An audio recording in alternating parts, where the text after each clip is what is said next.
Aku akan bongkar 4 kesalahan keuangan yang aku lakukan di umur 20-an biar kamu gak melakukan kesalahan yang sama. Aku lihat ya, banyak orang yang udah mapan di umur 30-an, itu pasti karena sesuatu yang mereka lakukan di umur 20-an. Dan ini bukan karena mereka tuh perfect, tapi karena mereka belajar dari kesalahan dan pengalaman mereka. Jujur ya, kalau aku nggak pernah melakukan kesalahan-kesalahan ini, mungkin sekarang aku lebih kaya, tapi karena I believe sharing is caring, jadi di video kali ini aku bakal spill kesalahan apa aja yang aku lakukan, mulai dari cara atur duit, investasi, income.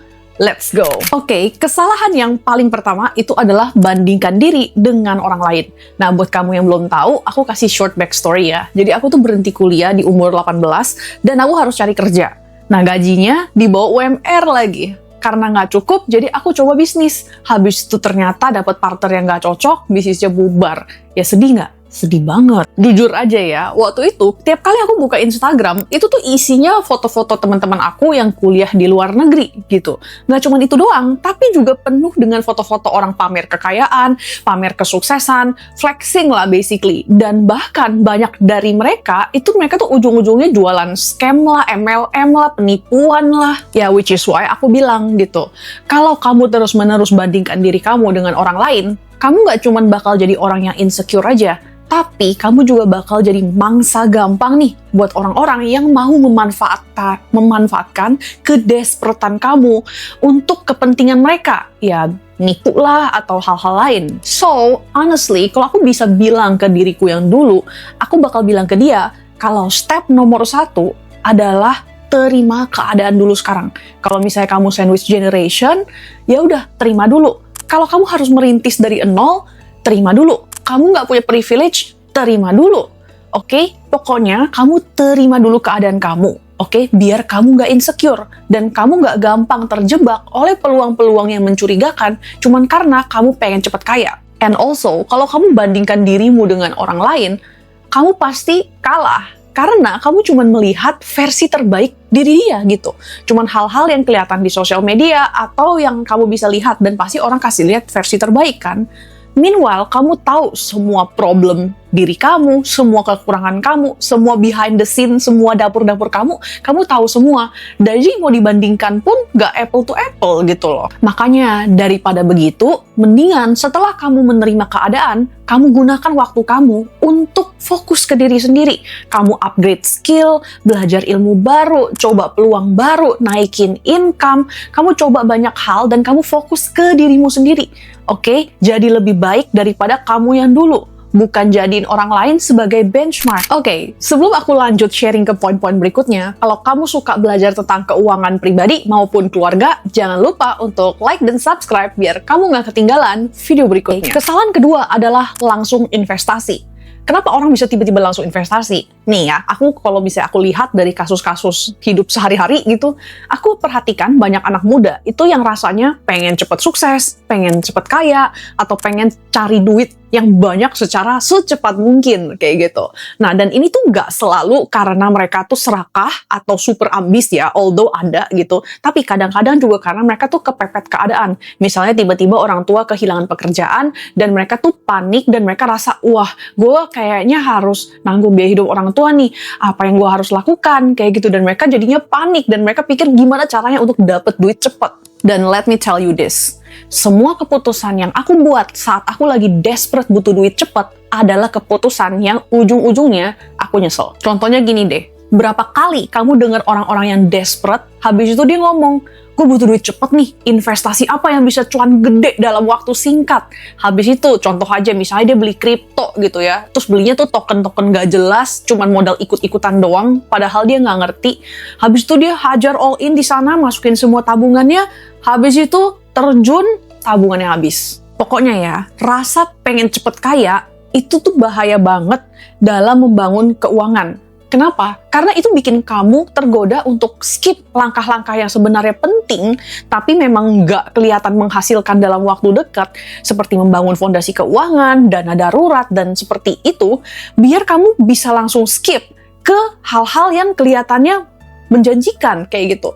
Padahal itu tuh nggak boleh di-skip. Yang namanya membangun kekayaan, itu tuh ada langkahnya. Kenapa aku bilang langsung investasi itu salah? Karena kamu pasti udah sering denger ya di sosial media atau di konten-konten katanya, kalau mau kaya ya harus investasi.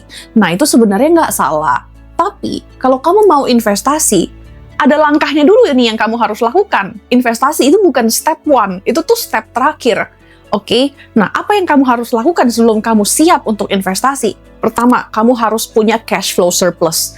Income kamu tiap bulan harus lebih gede daripada pengeluaran kamu. Oke? Setelah itu, kamu juga harus punya dana darurat, gitu. Kalau misalnya kamu duitnya semua kamu investasiin, tapi kamu nggak punya dana darurat, kalau tiba-tiba atap rumah kamu bocor, kamu mau bayar pakai apa? Nah, setelah itu, kamu juga harus lunasi hutang-hutang konsumtif gitu. Apalagi ya, jangan sampai demi investasi, kamu investasi pakai utang kayak gitu. Itu kan nggak bener gitu. Nah, setelah itu, kamu juga harus punya proteksi. Oke, kalau kamu empat ini udah ada, baru kamu siap untuk investasi. Jadi jangan di-skip langsung tiba-tiba investasi karena kamu mau cepet kaya. Oke, karena itu basically sama aja dengan kamu adu nasib kayak gitu. Hoki-hokian. Itu nggak bener, guys. Pokoknya, jangan investasi pakai dana darurat. Jangan investasi pakai hutang. Apalagi kamu berharap dengan investasi bisa mendatangkan uang banyak untuk menutupi kebutuhan biaya hidupmu yang sehari-hari. Biaya hidupmu sehari-hari itu harusnya di-cover sama income bulanan kamu.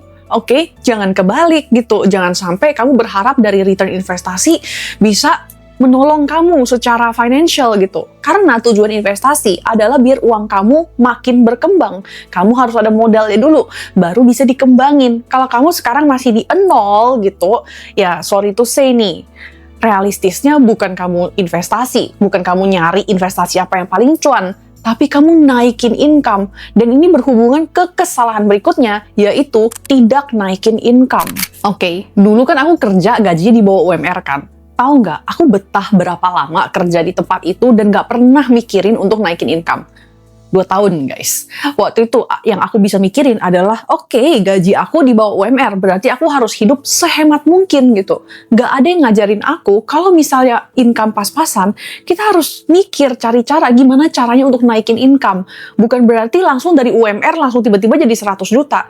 Tapi mulai dengan nambahin mungkin 500.000 sebulan, udah lumayan kan untuk bantu kamu cover transport atau makan. Butuh waktu yang agak lama untuk aku bisa kepikiran untuk naikin income. Ya dengan coba bisnis dropship lah, bisnis dekor, sampai akhirnya jadi content creator. Kalau kamu mau naik level secara keuangan, mau nggak mau, suka nggak suka, kamu harus naikin income. Kalau butuh duit, jangan ngutang. Kalau kamu mau punya tabungan, ya harus naikin income. Sebenarnya, step one untuk memecahkan masalah keuangan kamu adalah dengan cari income tambahan, naikin income. Tapi ini adalah jalur yang nggak banyak orang mau tempuh. Kenapa? Karena susah. Misalnya nih, let's say sekarang kamu kerja kantoran, dan kamu rasa kamu mau nambahin income kamu, gitu. Kalau kamu minta ke bos untuk naikin gaji kamu, mungkin bakal lebih susah gitu kan. Kalau naik pun dikasih paling dikit gitu. Artinya apa? Kamu harus mencari income tambahan. Entah dari freelance lah, atau kamu kerja di weekend, cari kerjaan sampingan, jualan sampingan. Nah ini kan semuanya capek gitu, dan kamu pasti ada pengorbanannya. Mungkin kamu nggak terlalu bisa nongkrong dengan teman-teman seumuran kamu. That's why nggak banyak orang yang mau memilih jalan ini gitu. Mereka pikirnya ya udah ngutang lah, hemat lah. Tapi percayalah, satu-satunya cara yang paling sustainable untuk naikin level keuangan kamu adalah dengan naikin income. Karena nih ya, like it or not, at the end of the day, yang bikin kamu naik level secara keuangan, atau bahkan sesimpel kamu pengen punya tabungan aja, itu depends ke selisih antara income kamu nih dengan pengeluaran kamu. Makin jauh selisihnya, ya makin cepat kamu naik level keuangan. Kalau sekarang kamu gajinya tiap bulan itu, let's say 1 juta, kayak gitu. Kamu mau nggak makan, nggak minum pun, kamu maksimal kamu nabung dalam sebulan adalah 1 juta. Tapi beda kalau misalnya income kamu sebulan 10 juta. Oke, kamu hemat-hemat, let's say kamu bisa hidup 3 juta sebulan kayak gitu. Kamu ada potensi untuk menabung 7 juta sebulan. Oke banget kan? Makanya kamu harus naikin income kamu. Kalau income kamu udah naik, baru kamu bisa mikirin strategi atur duit, cara nabung, alokasi investasi, dan ini berhubungan ke kesalahan berikutnya, yaitu nggak punya sistem keuangan. Dulu banget ya, aku tuh nggak ada yang ngajarin finance gitu. Aku tuh patokannya, selama masih ada duit di rekening, artinya aku bisa pakai kayak gitu. Nah, makanya aku 3 tahun pertama kerja, itu aku nggak bisa nabung. Yes, memang partly karena gaji aku UMR. Tapi kalau misalnya aku paksain dan aku benar-benar ada sistem keuangan, mungkin aku bisa bangun habits dulu nih. Misalnya mungkin aku nggak bisa nabung banyak, tapi at the very least aku bisa nabung 50.000 kek atau 100.000 sebulan. Bangun dulu habitsnya, biar kamu terbiasa untuk sisihkan uang untuk ditabung. Jadi jangan tunggu sampai ada sisa baru ditabung, karena percayalah kamu nggak bakal nabung-nabung kalau kayak gitu. Nah, habis itu aku udah sadar nih, oke, berarti aku harus sisihkan uang gitu kan. Nah, jadi untuk pengeluaran aku tuh bener-bener catetin semuanya gitu. Aku catetin tiap kali aku mau jajan bakso, aku mau jajan seblak kayak bayar parkir, mau bayar pulsa, itu semua aku catetin satu-satu. Dan tahu nggak ujung-ujungnya apa? Capek, karena aku rasa ngatur duit kok ribet banget ya gitu. Kayak tiap hari aku nggak bisa enjoy life karena semua pengeluaranku ya kecil-kecil aku harus catetin gitu di aplikasi. Itu tuh malesin banget. Dan akhirnya setelah aku trial dan error, akhirnya aku ketemu nih cara yang jauh lebih efektif. Yaitu siapin satu rekening khusus nih untuk pengeluaran sehari-hari. Dan tiap bulan, aku langsung budgetin nih untuk pengeluaran sehari-hari berapa, dan aku transferin ke rekening terpisah itu. Oke? Dan itulah rekening yang aku pakai untuk kebutuhan aku sehari-hari. Nah, that's why aku harus hitung dulu nih, budget pengeluaran sehari-hari dalam sebulan berapa. Ya, aku hitung dari kebutuhan aku, misalnya untuk bayar listrik lah, atau transportasi, untuk makan, untuk beli sayur, bahkan untuk hal-hal yang keinginan, karena kita nggak mau hidupnya itu sengsara gitu kan, untuk keinginan. Aku ada budget berapa nih untuk, let's say, traktir temen, atau untuk beli makeup, beli skincare, beli baju, untuk nongkrong, itu semua udah dihitung, disiapin, terus langsung dipisahin. Jadi saat aku dalam sehari-hari itu ada hal-hal yang perlu aku beli, ya aku tinggal pakai rekening itu, dan itu udah dihitung untuk cukup.